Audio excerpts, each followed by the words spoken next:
What's up, world? It's your girl, Ina Barnes, aka Busy E, and this is my co-host, who is also my son. My name is Jonah Barnes Moore, aka Busy J. And we are coming to you for another installation of It's Just Business.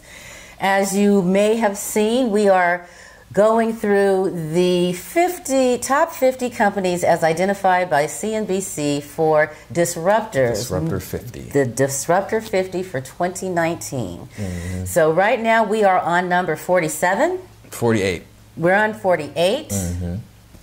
Number 48. And the name of the company is called Apeel, and that's Apeel Sciences. Apeel Sciences. Like I'm appealing, not appeal. Like yes, I am appealing. Yeah. But this is more like you peel like a peel banana. Potatoes or peel bananas. A-P-E-E. I think they understand. E-E-L. No, there's no. A-P-E-E-L. That's You what had I said. an extra E. I said When you see this back, you'll see you had an extra E. Whatever. I probably did. It's okay, though. It's okay. But we really are excited about this one because the first two that we did, number 50 and number 49, while yes, they were interesting, for us, they didn't meet the criteria quite like Apeel Sciences does when we're looking at the counter-innovation theory and the criteria that we've set forth to determine whether or not a company or a technology or something is disruptive. This one we are finding we really like, and let's get into the reasons why. So Apeel, no, Jonah, you're going to have to explain it better than I, but I'm going to try to explain it. So this technology is basically for farmers, small farmers, large farmers, any kind of farm. They have created a plant-based layer, a plant-based cover, a plant-based barrier. That's edible. That's edible, that they apply onto specific fruit, in avocado, asparagus, and then others, which we'll get into. Lemon, I think. And what it does is it increases the shelf life of these particular fruits and vegetables. Yes. So they don't spoil as fast. So they're in the slowing down the spoilage rate business. Right. Did I say that right? That's spot on. Okay. And what's even more interesting is like when you think about this, you're like, oh wow, like that's something that is really the kind of game changing, right? But what was really interesting to me is that how big of an industry it is, right? That's kind of what stuck out to me. So Apeel Sciences, they launched in 2012, right? 7 years ago. And so they're estimating that the food spoils industry, the total food that's wasted in, I think, is this the world? I'm guessing it's the world because it's a huge number. It says there's $2.6 trillion worth of food that spoils and is wasted each year, right? 2.6 trillion. That's a lot of food. That's a lot of spoilage, right? So their product provides a barrier for that, and it slows down that process. And if you go to their website, you'll literally see it. They have a really cool video, apeelsciences.com, A-P-E-E-L Sciences. Nailed it. Right? And then if you go to their click on trade, they have it's a really simple website. If you click on trade and you scroll down, they're literally showing videos of one without their products, one fruit without their product, and one with their product. And it's kind of crazy to see that they're literally increasing the lifespan of these fruits, and it's edible, so you can still eat it without any harmful effects as of right now. So we have our guest in the house. Yes, our mascot. Hi, Boosty Baby Bruce. Boosh. Okay. So a little bit more about Apeel before we go into are they actually disruptive? They founded in 2012, like I said. Their estimated annual revenue is about $4 million at this point, and their total valuation is about $420 million. Now, something that should really sticks out. Now, I'm going deep into the weeds, and this is my intuition talking, just from being and researching business, right? They got some heavy hitters that are really supporting them and investing in them. Yeah, I saw that. Right? So one of them that if you're in the know about like one of the, I want to say most prestigious VCs that are out there, it's called Andreessen Horowitz. Horowitz, whatever. This guy has invested in some of the most innovative companies over the past decade. So when you see that name on a project, you should know that they're pretty much vetted this project and know that it's probably going to be something. There's a high probability when you see Anderson Horowitz. On top of that, right, they have this guy, right? His name is Walter Robb. He got 2 first names, like Ricky Bobby. Sorry, Walter. But he's the co-founder and former CEO of Whole Foods Market, right? So the co-founder of Whole Foods actually sits on this company's board, right? And who just acquired Whole Foods? Amazon. So you already, you can see how that. So they got big boys behind them, right? They got oh, and not to, let's not forget the Bill and Melinda Gates Foundation is another one of their investors, and the Rockefeller Foundation, right? So there's some really heavy hitters that are known for investing in prestigious companies that are backing this specific company. Right. And it's because it's a game changer. Now let's get into how much of a disruptor, if it is a disruptor, based on our criteria, right? So number one. If this is your first time watching, we'll break this down. We won't just rush into it. Break it down so it'll forever be broke. With the counter-innovation theory, we use a criteria for disruption. That term has been thrown around very loosely throughout the decades. Our theory, we say that disruptors do at least one of these 3 criteria, right? One of these 3 things. So the first one is challenge the status quo, right? The second one is develop disruptive technology. And the third one is addressing high priority, unrecognized pain points. So making latent pain points become realized pain points. And we evaluate companies and the disruptiveness based on, do they actually do at least one of these 3 things, right? So let's start with challenging the status quo. When we're looking at this product, Apeel Sciences, creating that edible barrier around fruits to prevent spoilage occurring at a faster rate, so it slows it down, that is challenging the status quo. I say that's a yes. That's a yes. Absolutely challenge the status quo, because I don't know of any other entity that's ever put that on the table for, like, from an edible plant. So they literally coat the produce or whatever it is. They coat it with their technology or with their product. Yeah, they don't even really have a name for it yet. But the only other way that I remember that, spoilage being addressed in any kind of way that's relevant to the consumer is, your Ziploc bags. Yeah, so they'll say, if you put it in this Ziploc bag and put it, and then they show you the time lapse. Yeah. That's like preserving it, but that's not really what this is. This is like, you can put this on and it's at every stage. It's not once it gets to the consumer has to do something. It's before it gets to the consumer. Yeah. It's no longer a consumer responsibility, right? Right. And on top of that, like even on a basic level, it's combating nature. The natural problem of spoilage. We're slowing down that process of spoiling. That's challenging the status quo. Now, another way it kind of challenges the status quo is the implications it's actually going to have on markets and suppliers, right? Because now it forces companies into a adapt or die situation, or at least the farmers and the large retailers, right? If your product lasts longer than your competitor's product, then you have a higher chance of getting that company's business, right? So now it is creating a new norm where it's like, okay, unless your product is using Apeel Sciences, they need to come up with Apeel Sciences. If you're watching this, come up with a name for this barrier. We're tired of calling it a barrier already. I know you guys just can't. I know you guys. This is new. Come up with a name. They probably have a name. We just haven't been able to find it. So make it more evident to us as a, get your marketing team on this now, ASAP, because we need a word to call this. Whatever you call it, that's what we're going to call it. Like a force field or something. Anyway. Yeah, but to continue down the road of what you were saying, it's like on the consumer level, for me, it's like it's just like you go into the grocery store now and you say, oh, this is organic.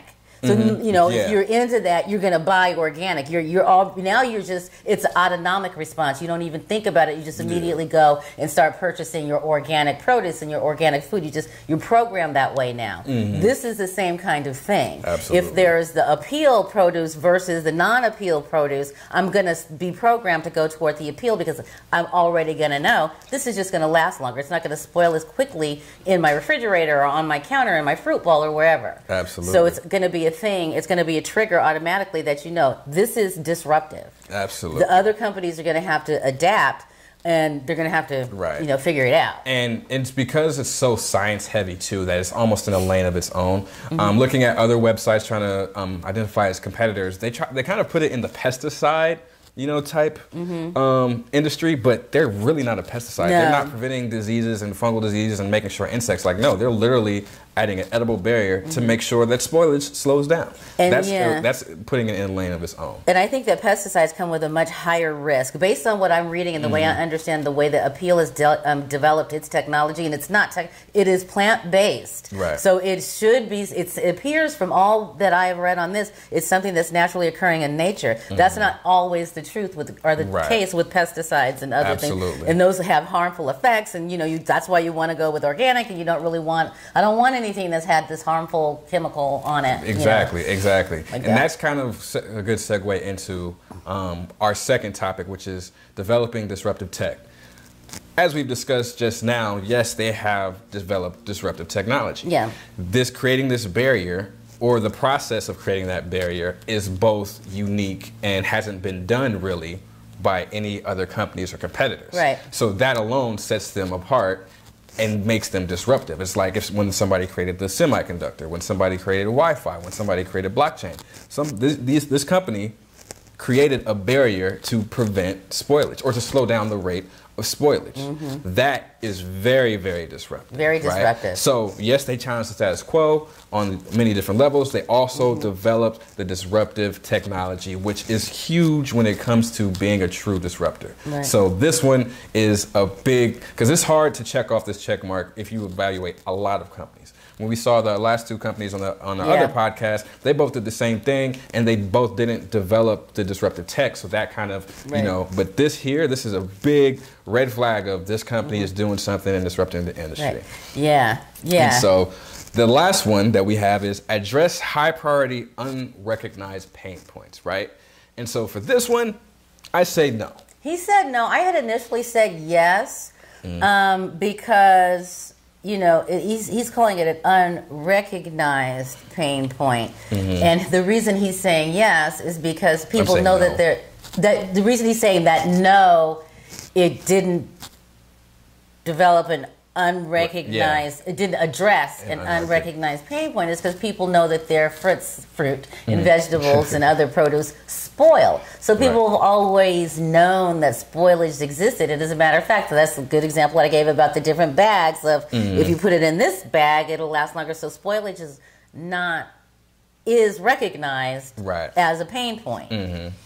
But I don't know. I was thinking. Initially I had said, and I think the standpoint you're coming from, because I think it's a really fine line, because it's like combating spoilage is something that is overlooked, right? So when you think of spoilage, you think of, that's just naturally occurring, right? So you would never really think to address that problem because it's inevitable. And so because they actually took the time to say, hey, we can actually slow this process down, that I think is kind of what makes it potentially unrecognized, right? It's because you didn't know that you could do this, right?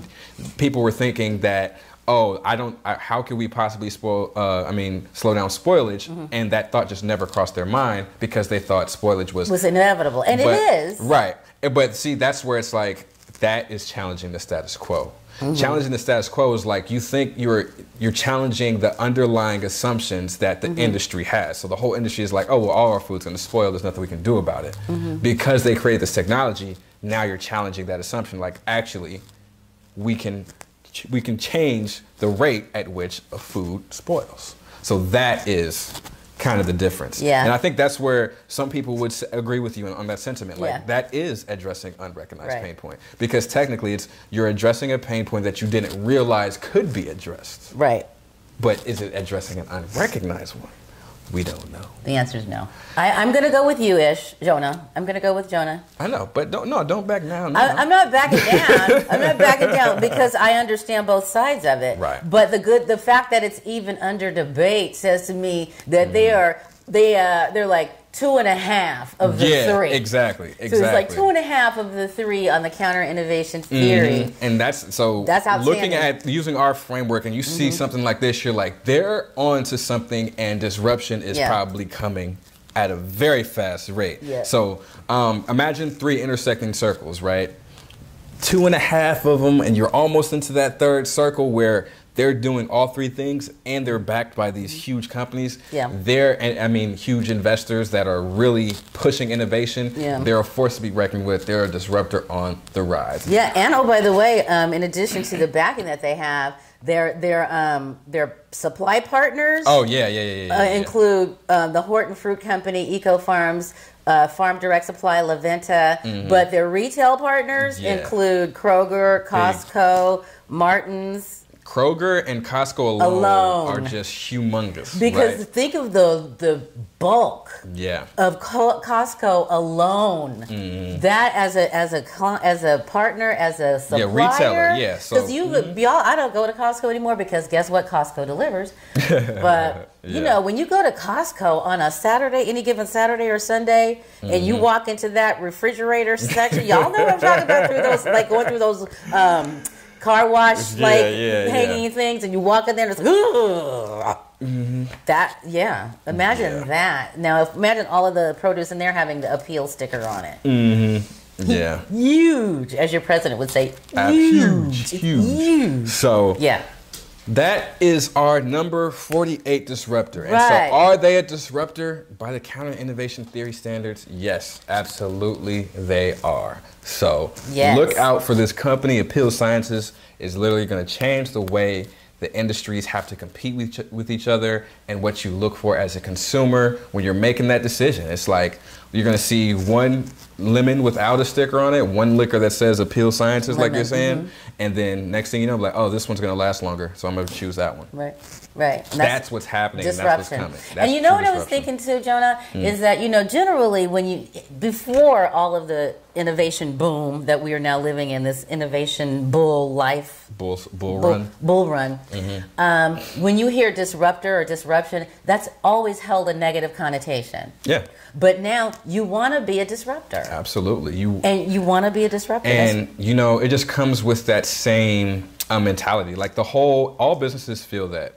So any business that's innovating, they have some form of a process. They're in the mind state of fail fast, right? Try to disrupt yourself first. Fail fast. And that is a new paradigm shift that has recently come in because of the rate that all these disruptions are coming. Right. So naturally, it's like you have to be thinking about disruption now and can't be afraid of it. Like you were saying, that when you hear about disruption, like, oh, it's something to be terrified. Like, that fear is still real, but you just have to understand it, embrace it, and prepare for it. Yeah, it's fear. Right? You should be afraid, but but you want to be a disruptor. Right, and you want to be able to prepare for that. And that's something that we do at JBM Consultants. We definitely help companies prepare for that by using our theory, evaluating different competitors in the market, and then saying, hey, you can do this, you can do that. This company's about to disrupt you. You can get with this. Or you can get with that. Or you can get with this. I'm rapping. I'm in the rapping business. I know. We might put up the bloopers about her and her before we got started with this. It was hilarious. I was on those 808s. Yeah.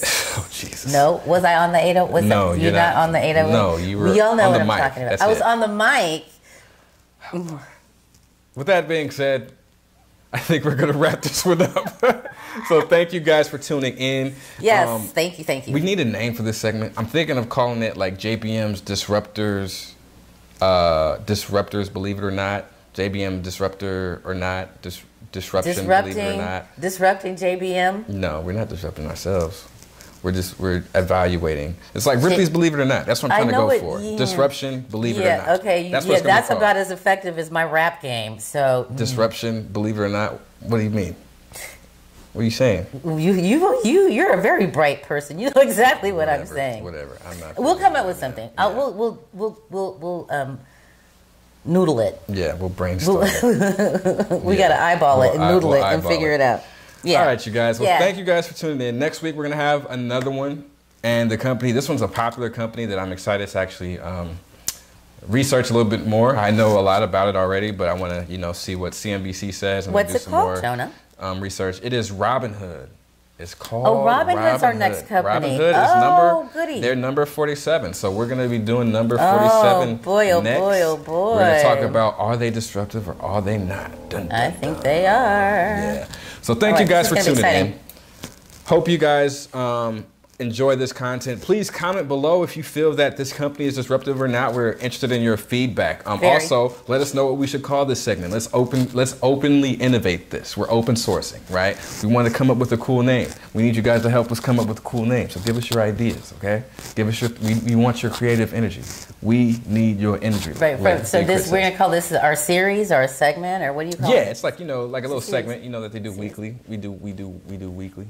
Whatever. Okay. So I'm with it. Yeah, but just remember, keep your emotions out of it. Yeah, and go to our JPM. Go to jbmconsultants.org. Yeah. Check us out. Yep. We have some merchandise on there too if you want to support. The Business is Power hoodie. I got a compliment on the Business is Power hoodie at a store, and I was so happy to talk about it. Did you hand him your business card? No, but I added him on JBM on my because you created Instagram. this, because this is your baby. You created, Yes. you designed it yourself. And he was asking me all kinds of questions. I was like, oh yeah, like this, that. So it was really cool. That's nice to get a compliment on your, because it's very nice. I really like what you. I see what you did. I like what you did there. That design is great. He was like, whoa, it's pretty deep, bro. I'm like, yeah, yes, it is. It's a thinking man's game. Thinking man's game. But all that is available to you guys at jbmconsultants.org. Or check out the merch. At the end of the day, if you feel some type of way, please understand that it's not personal. It's just business. Thank you guys and take care. See you next time.